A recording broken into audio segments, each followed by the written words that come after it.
హైదరాబాద్లో రియల్టర్ కమ్మరి కృష్ణ హత్య కేసులో ఆయన కుమారుడే సూత్రధారిని పోలీసులు నిర్ధారించారు. కృష్ణ వ్యక్తిగత సహాయకుడితోనే అతన్ని చంపించినట్టు తేల్చారు. 3 రోజుల క్రితం కృష్ణ దారుణంగా హత్యకు గురయ్యారు.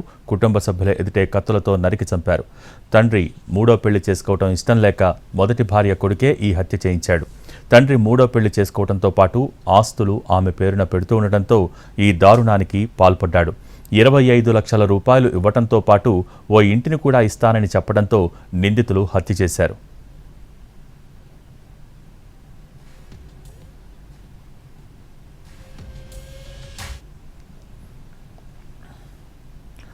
రియల్టర్ కమ్మరి కృష్ణ హత్య కేసును పోలీసులు ఛేదించారు. ఆస్తి తగాదాలతోనే హత్య జరిగినట్టు పోలీసులు తేల్చారు. ఈ కేసులో 4గురిని అరెస్ట్ చేశామంటున్న శంషాబాద్ ఏసీపీతో మా ప్రతినిధి రాధాకృష్ణ ఫేస్ టు ఫేస్ ఇప్పుడు చూద్దాం. సంచలనం సృష్టించిన రియల్టర్ కమ్మరి కృష్ణ హత్య కేసుని షాద్నగర్ పోలీసులు ఛేదించారు. ఈ కేసులో కొడుకే హత్య చేసినట్టుగా నిర్ధారించడం జరిగింది. ప్రస్తుతం ఈ కేసుకు సంబంధించి మనతో మాట్లాడడానికి శంషాబాద్ డీసీపీ రాజేష్ ఉన్నారు. డిసీజ్డ్ వచ్చి కమ్మరి కృష్ణ అండి. ఇతనికి 3 భార్యలు ఉంటారు. మొదటి భార్య వచ్చి విజయలక్ష్మి. ఆ విజయలక్ష్మి పెద్ద కొడుకే మన A1 అక్యూజ్ నెంబర్ 1 శివ. ఈ శివకి డిసీజ్డ్ కి చాలా రోజుల నుంచి ప్రాపర్టీ పార్టిషన్ డిస్ప్యూట్స్ నడుస్తూ ఉన్నాయండి.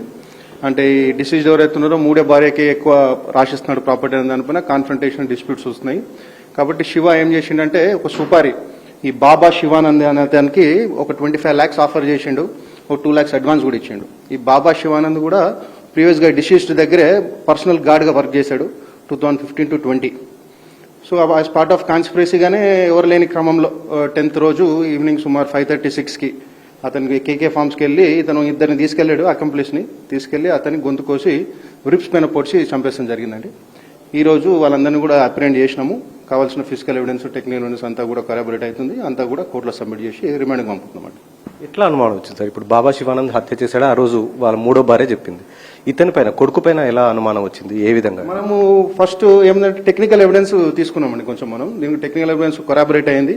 దీనికి వేరే ఎవిడెన్స్ కూడా ఉన్నాయి, మెటీరియల్ ఫిజికల్ ఎవిడెన్స్ కూడా ఉన్నాయి. అది కూడా కొరాబరేట్ అవడంతోనే మనం శివ పైన అనుమానంతో ఈరోజు అప్రెండ్ చేసినాము. వాళ్ళు కూడా కన్ఫెస్ అయ్యారు. ఈరోజు మా ముందు కన్ఫెస్ అయ్యి కూడా కోర్టులో కూడా ఆ కన్ఫెషన్ వాళ్ళు టెక్నికల్ ఎవిడెన్స్ ఏదైతే కొరాబరేట్ అవుతుందో వీళ్ళ దగ్గర కత్తులు, వీళ్ళు ఏదైతే వాడిన toy pistol, cars, cell phone అన్ని కూడా సీజ్ చేసినాము. వీళ్ళ మధ్యలో ట్రాన్సాక్షన్ జరిగిన అమౌంట్లో 50,000 అమౌంట్ కూడా సీజ్ చేసి కోర్టులో సబ్మిట్ చేస్తాం జరుగుతుంది. థ్రోట్ స్లిట్ చేసి వెళ్ళిపోయారు అనే ఇన్ఫర్మేషన్ మీదే మనం సీన్కి వెళ్తాం జరిగింది.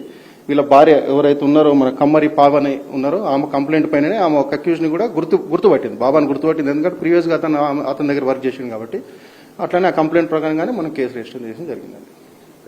ఈ కేసులో మొత్తం అతని భార్య అంటే కమ్మరి పావన్ ఎవరైతే ఫామ్ హౌస్ లో ఉన్నారో హత్య జరిగిన సమయంలో కూడా ఆమె చెప్పిన సమాచారం మేరకే పోలీసులు మొత్తం కూడా దర్యాప్తు జరపడం జరిగింది. ఈ కేసులో ముందుగా బాబా శివానంద్ను పట్టుకోవడం, ఆ తర్వాత అతను ఇచ్చిన సమాచారం ఆధారంగా టెక్నికల్ ఎవిడెన్స్ తో సహా మొత్తం కూడా శివ ఇందుకు ప్రధాన హత్యకు కుట్రదారుగా కూడా గుర్తించడం జరిగింది. శివతో పాటు మిగతా 3గురిని కూడా అరెస్ట్ చేసి వాళ్ళ రిమాండ్కి అయితే తరలిస్తున్నారు. కేవలం ఆస్తి తగాదాలతో పాటు కమ్మరి కృష్ణ మూడో పెళ్లి చేసుకోవడం, ఈ మొత్తం కూడా కుటుంబ తగాదాల వల్లనే ఈ హత్య జరిగినట్లు కూడా నిర్ధారించారు పోలీసులు. షాద్నగర్ నుండి కెమెరామెన్ వినోద్తో రాధాకృష్ణ.